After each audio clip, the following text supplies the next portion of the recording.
Baik, selamat sore teman-teman semua. Hari ini kita masih melanjutkan pertemuan kita minggu lalu, yaitu tentang kinetika pertumbuhan mikroba.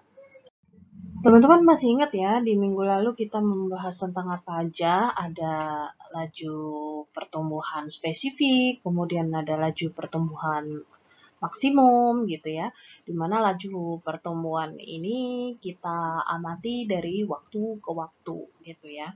Nah, laju pertumbuhan ini dia akan dipengaruhi juga nih dengan substrat yang kita tambahkan, karena di dalam kinetika kemarin reaksi yang terjadi kinetikanya itu kan substrat ditambah mikro dikonsumsi ya, dikonsumsi mikroorganisme, kemudian dia akan menghasilkan produk dan kemudian dia akan membelah diri ya si mikroorganismenya sehingga menjadi lebih banyak gitu. Nah, karena di dalam kinetika atau laju pertumbuhan mikroba itu dipengaruhi oleh substrat, maka seiring bertambahnya substrat, maka laju pertumbuhan ini juga semakin meningkat gitu ya. Nah, di pembahasan kita kali ini kita membahas tentang pertumbuhan dengan substrat pembatas. Yang dimaksud dengan substrat pembatas itu apa? Nah, substrat bertindak sebagai pembatas ketika dia di dalam reaktor kita itu, meskipun kita terus gitu ya menambahkan substrat, tapi laju pertumbuhannya ini udah maksimum.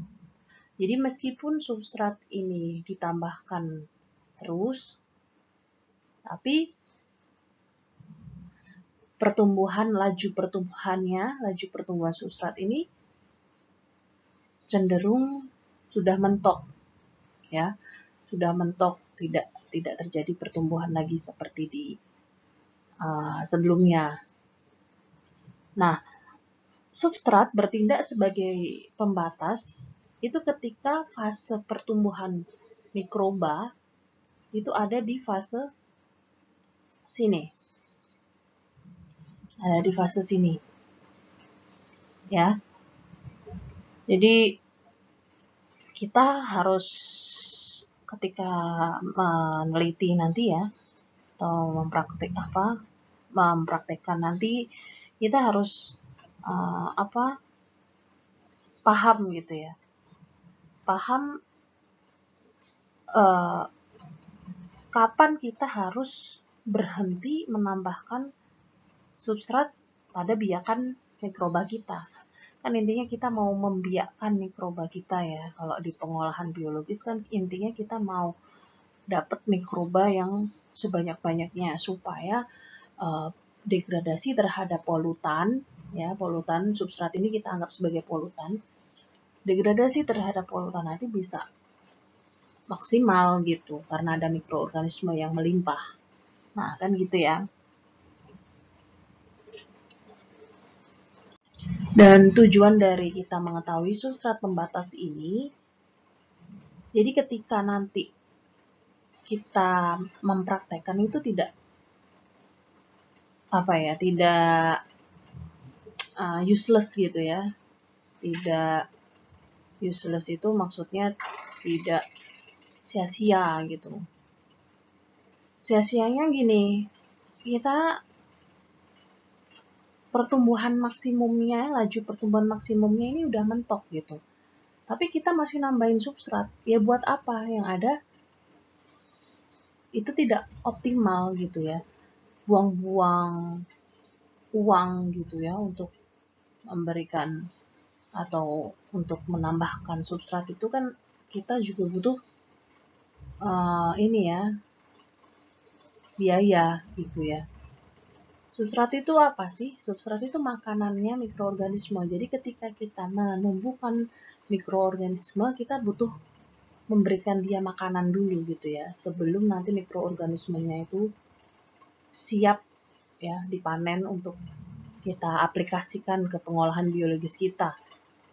Jadi ini tahap awal sebelum pengolahan biologis itu kita harus menumbuhkan mikroorganisme kita dulu. Nah, di dalam menumbuhkan mikroorganisme tentunya kita butuh substrat ini, dan substrat ini kan kita harus membeli gitu.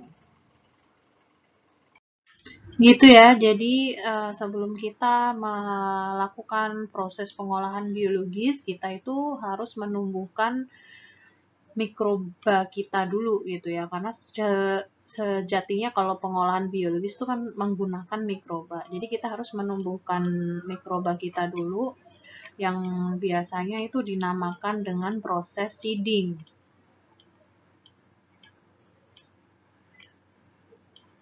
Seeding. Nah, seeding ini nama lainnya kalau di bahasa Indonesia kan tuh sama halnya kayak pembibitan gitu ya.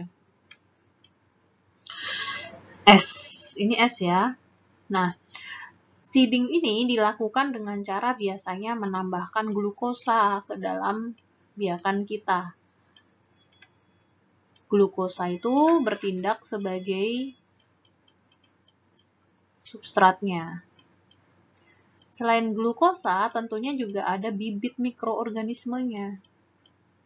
Mikroorganisme kultur murni yang usianya memang usia masih baru sehingga dia bisa membelah.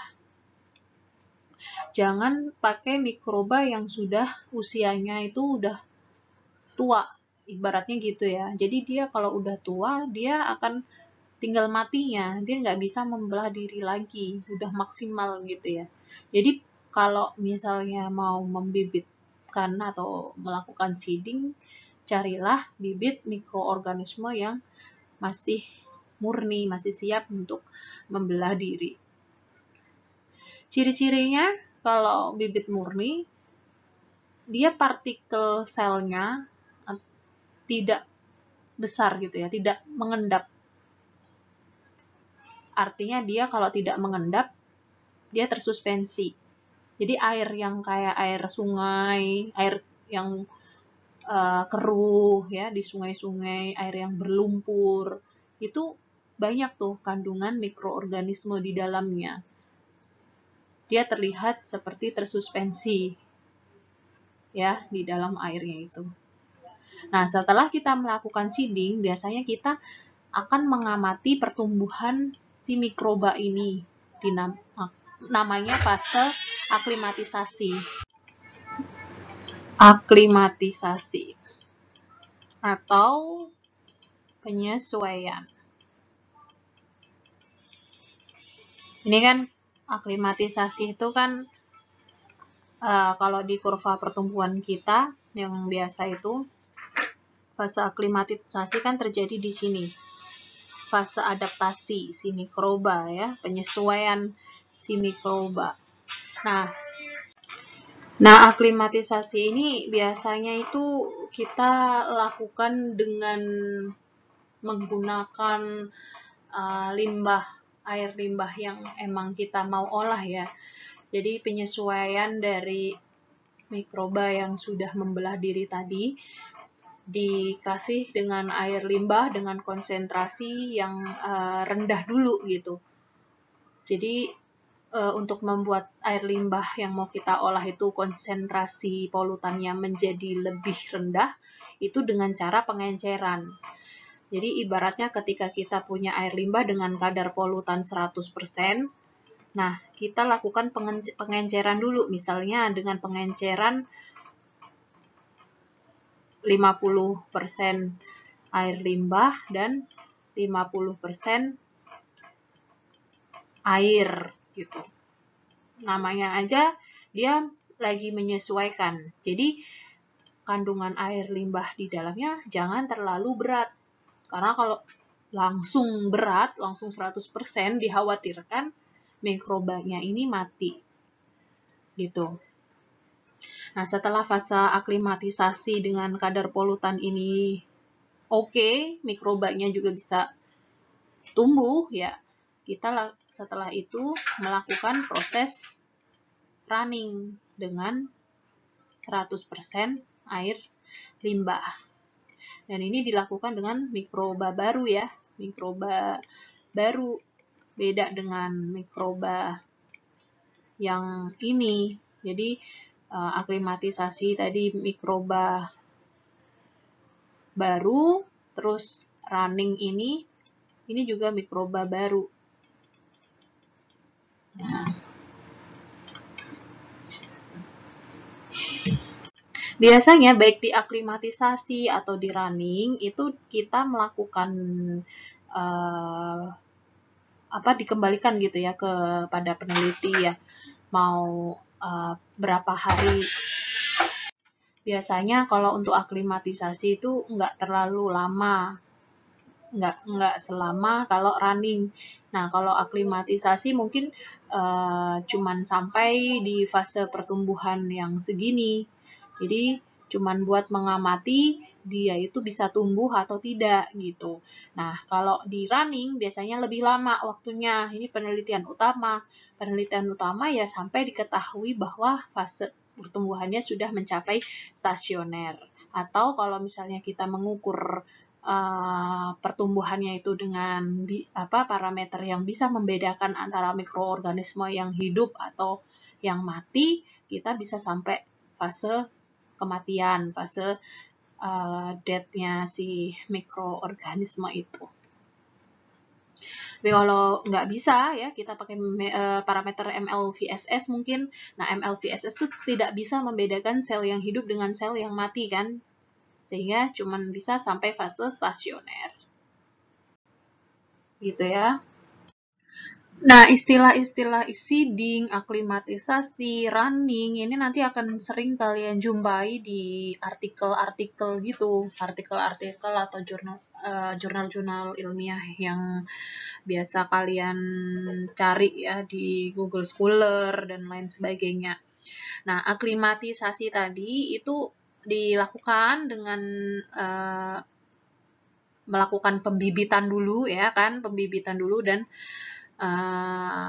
komposisi air limbahnya itu tidak 100%, melainkan 50% mungkin dari volume total, terus 50%-nya lagi ditambahkan dengan air PDAM, gitu ya intinya.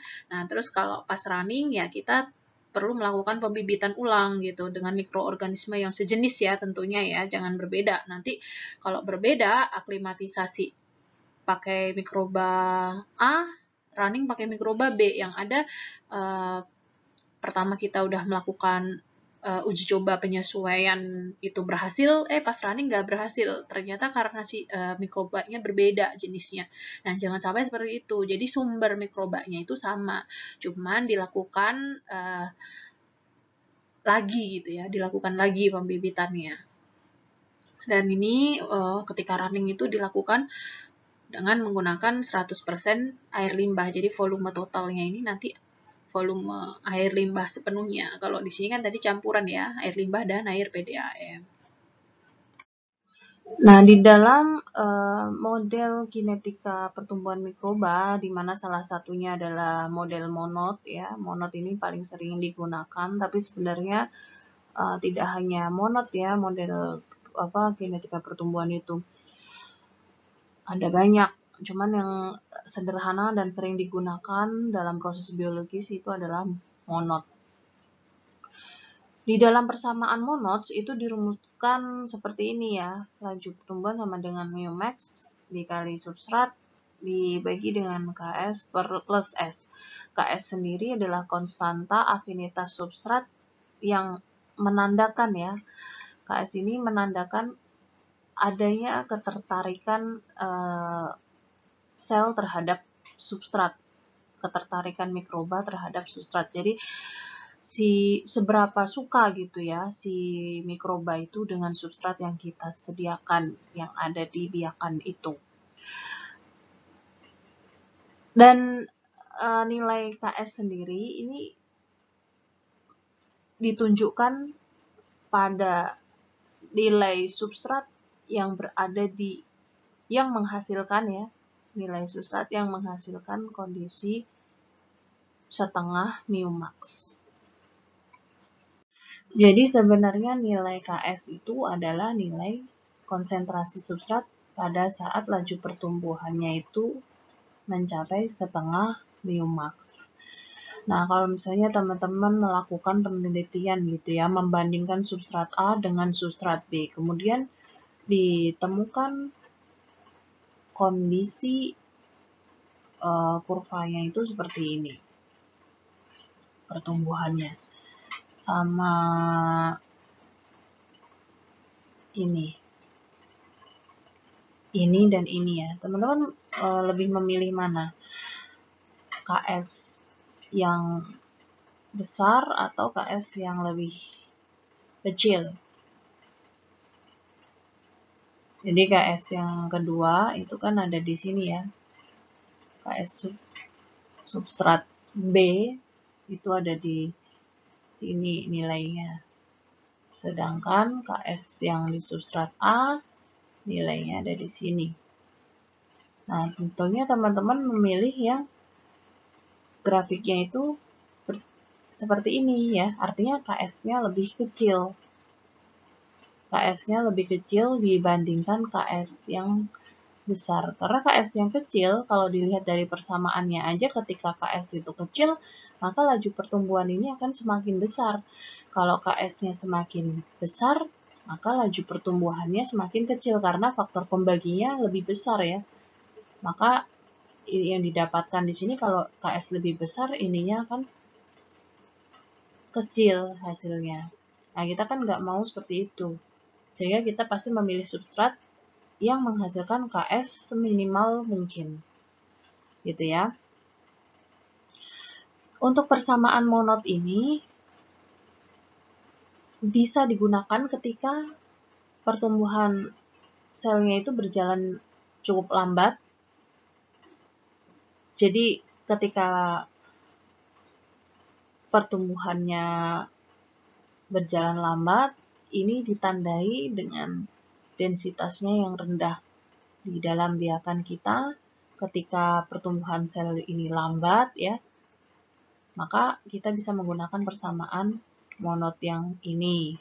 Tapi ketika pembelahan sel di sini terjadi sangat cepat, ini akan mengakibatkan densitasnya ini kan menjadi tinggi.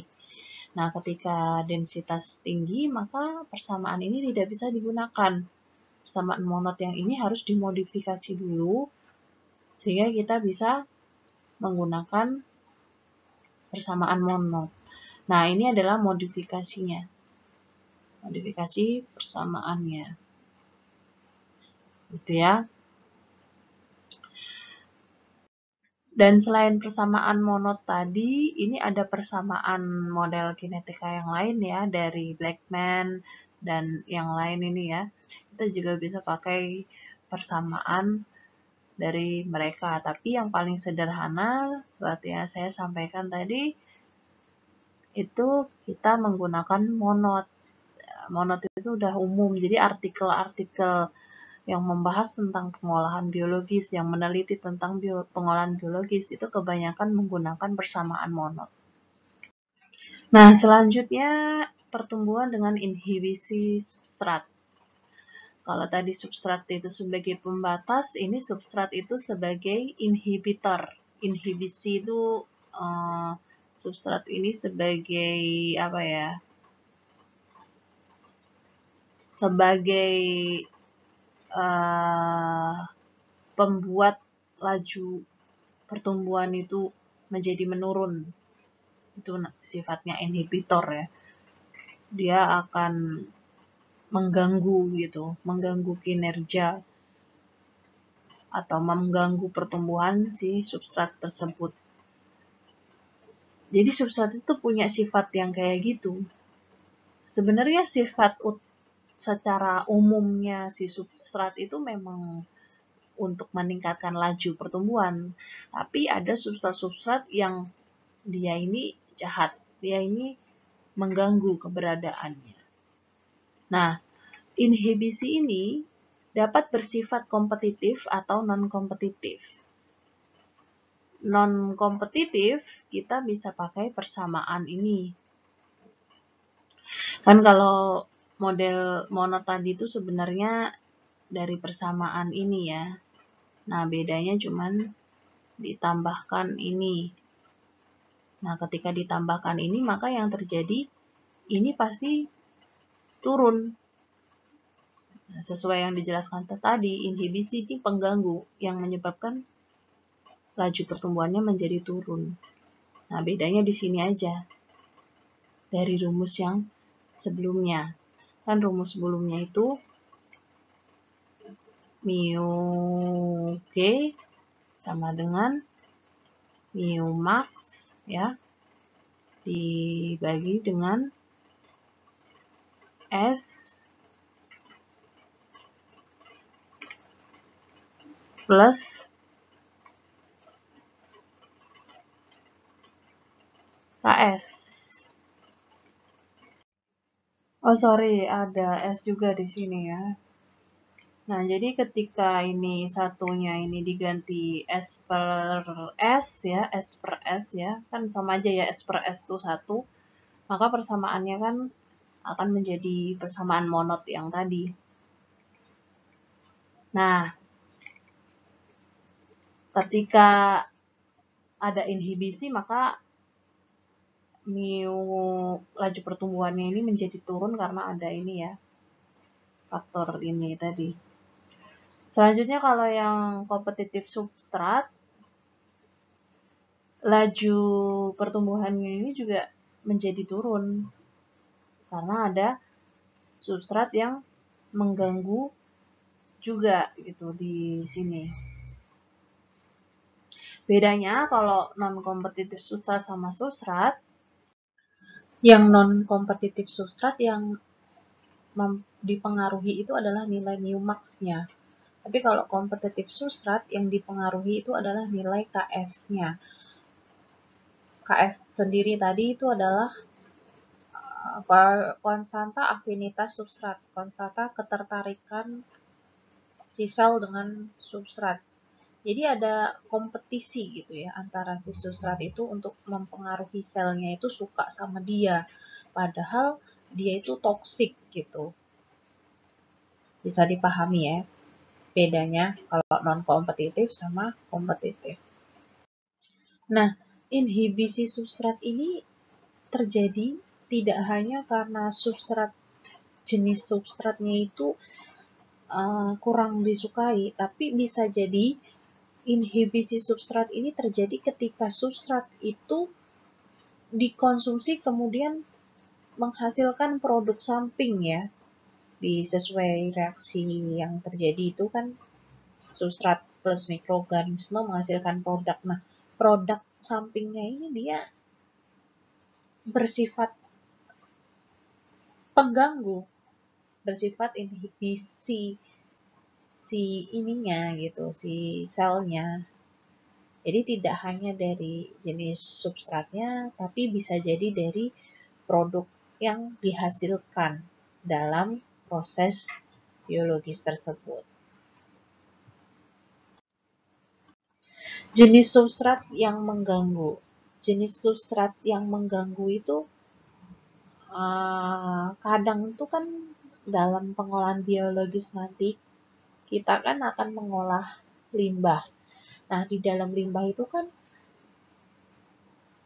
senyawanya itu macam-macam, tidak hanya substrat yang dibutuhkan oleh mikroorganisme, tapi juga polutan-polutan lain, senyawa-senyawa lain yang dia emang sifatnya beracun bagi tubuh si mikroba itu. Bisa dipahami ya.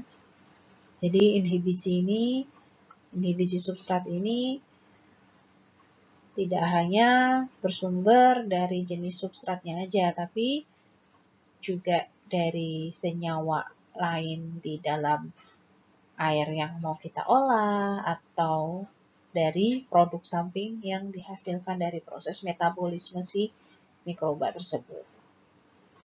Nah, selanjutnya kita belajar tentang yield atau perolehan. Dalam arti lain, perolehan itu di sisi kanan dari reaksi yang terjadi. Saya tulis kembali ya reaksinya. Substrat itu S ya, biasanya S, terus ditambah mikroorganisme menghasilkan produk, dan juga mikroorganisme menjadi bertambah. Nah, yang dinamakan oleh yield atau perolehan itu yang ada di sisi kanan si panah ini. Nah, berarti yang mana? Produk dan mikroorganisme. Sehingga di sini kita untuk mencari growth yield atau perolehan pertumbuhan, artinya kita akan membandingkan selisih antara pertumbuhan mikroorganisme dengan substrat yang dipakai, selisih substrat yang dipakai. Jadi rumus delta X ini adalah selisih antara mikroorganisme waktu T dikurangi mikroorganisme awal dibagi dengan substrat pada waktu T dikurangi dengan substrat awal. Nah, minus ini menandakan bahwa hubungan antara si X ini dengan si S ini berlawanan.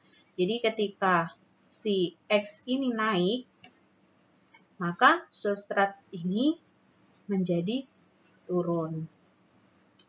Gitu kan? Karena dikonsumsi oleh si mikroorganisme. Bisa dipahami ya?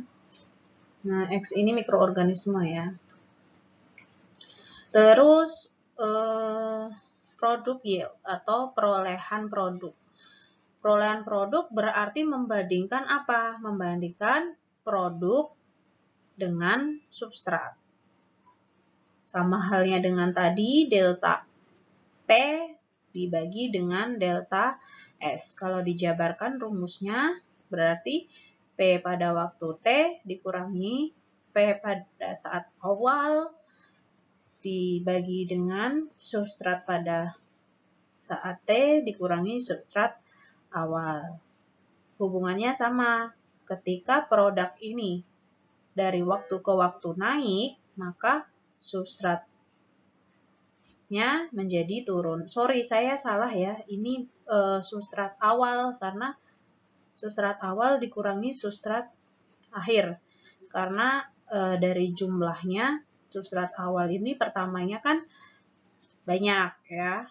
Terus dikurangi, berkurang karena dikonsumsi oleh mikroorganisme. Begitupun yang ini. Ini delta S-nya itu substrat awal dikurangi substrat pada waktu T. Karena substrat awal kan yang awalnya tinggi, dia akan berubah menjadi produk. Jadi lama-lama dia akan turun, sedangkan produknya lama-lama akan naik. Nah, bisa dipahami ya.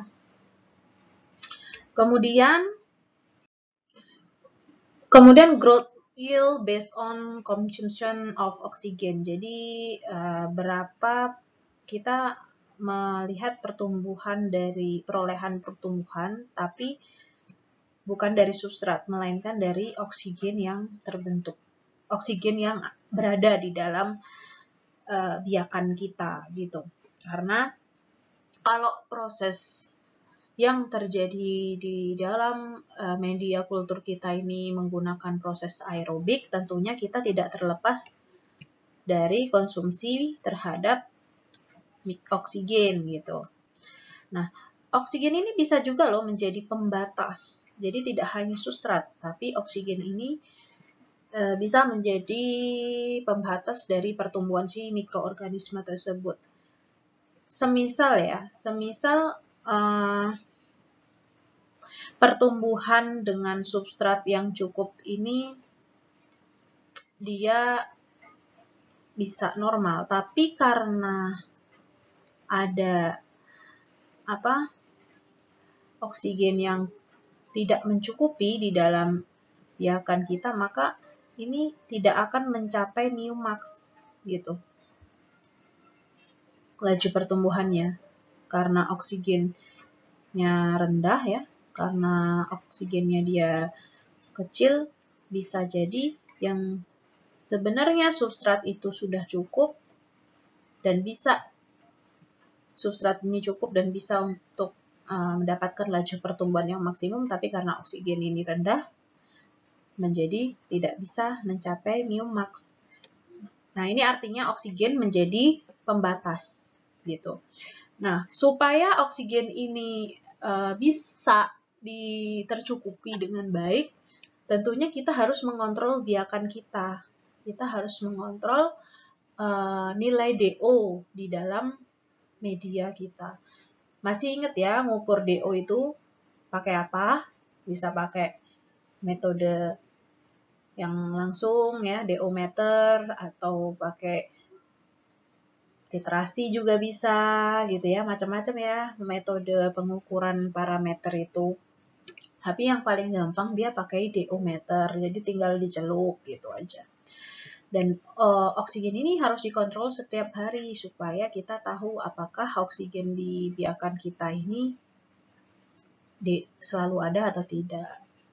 Kalau misalnya DO di perairan itu kondisinya itu, jadi gini, di dalam biakan kita, kalau dia proses aerob, kita akan memasukkan oksigen ke dalamnya, di mana oksigen ke dalamnya ini, oksigen yang dimasukkan ini sebenarnya bersumber dari udara luar.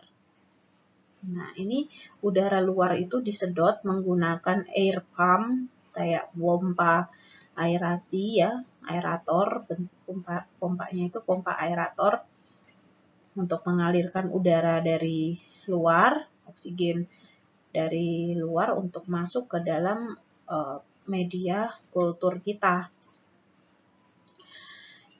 Nilai oksigen di udara ketika dimasukkan ke dalam media kultur kita, itu nilainya itu tidak akan lebih dari 7 sampai 8 ppm. Atau ppm ini yang sering kalian dengar adalah miligram per liter. Jadi nilai DO di dalam perairan yang sumber O-nya itu dari oksigen di udara, nilainya itu tidak akan lebih dari 7 sampai 8. Kecuali oksigen yang dimasukkan itu sumbernya adalah oksigen murni, bukan oksigen dari udara luar. Nah, itu DO-nya bisa lebih tinggi. Ya. Nah, untuk itu jika kita mau melihat perolehan yield pertumbuhan berdasarkan konsumsi oksigen, karena oksigen sendiri juga dibutuhkan oleh mikroorganisme, kita membandingkan antara delta X dengan delta O2. Nah, ini juga sama seperti tadi ya, X pada waktu T dikurangi X awal, dibagi dengan oksigen awal, dikurangi dengan oksigen akhir. Nah, sebenarnya kalau misalnya teman-teman menggunakan aerator, ya, ini bisa dijaga oksigennya, sehingga bisa jadi oksigen ini tetap.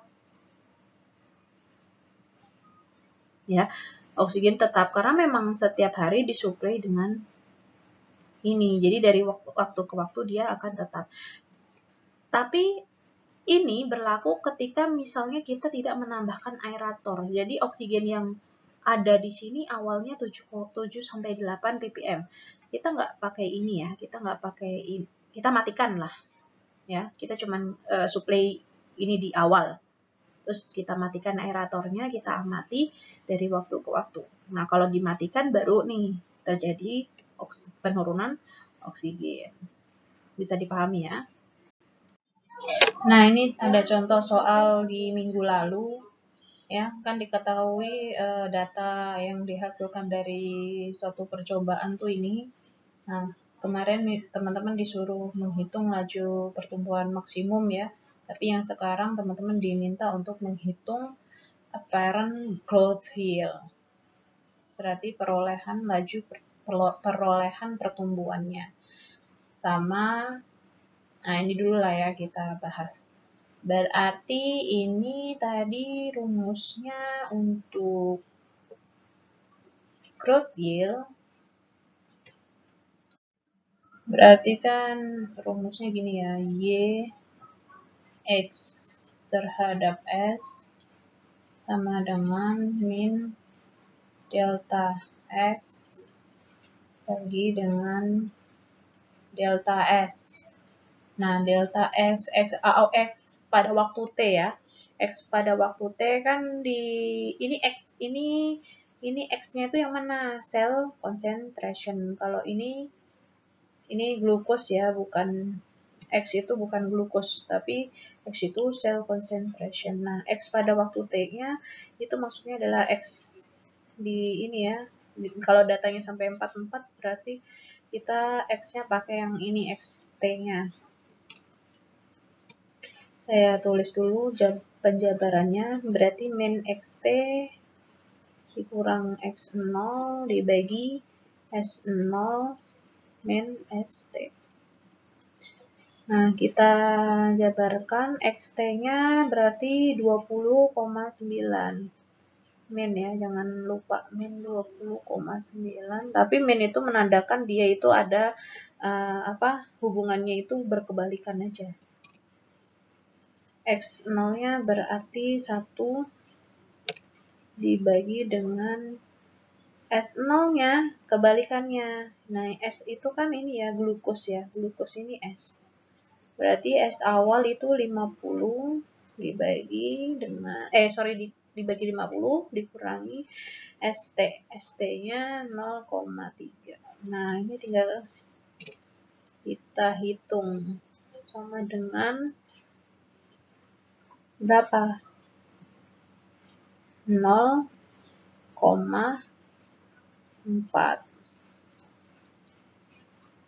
Misalnya kayak gini.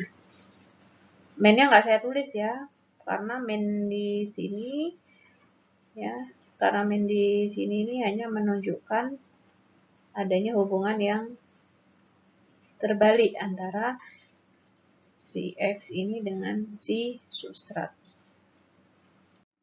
Nah, untuk soal selanjutnya, teman-teman diminta menghitung ya berapa konsentrasi sel maksimum yang bisa dihasilkan ketika si glukosanya ini yang ditambahkan sebanyak 150 gram. Ya. Berapa tuh berarti? Teman-teman tadi udah dapet ya perolehan yield, perolehan pertumbuhannya. Di mana yield tadi X per S sama dengan X T min X0 per S 0 min ST. Nah, kita mau menambahkan ST-nya ini 150 gram kan? Berarti yield tadi berapa? 0,4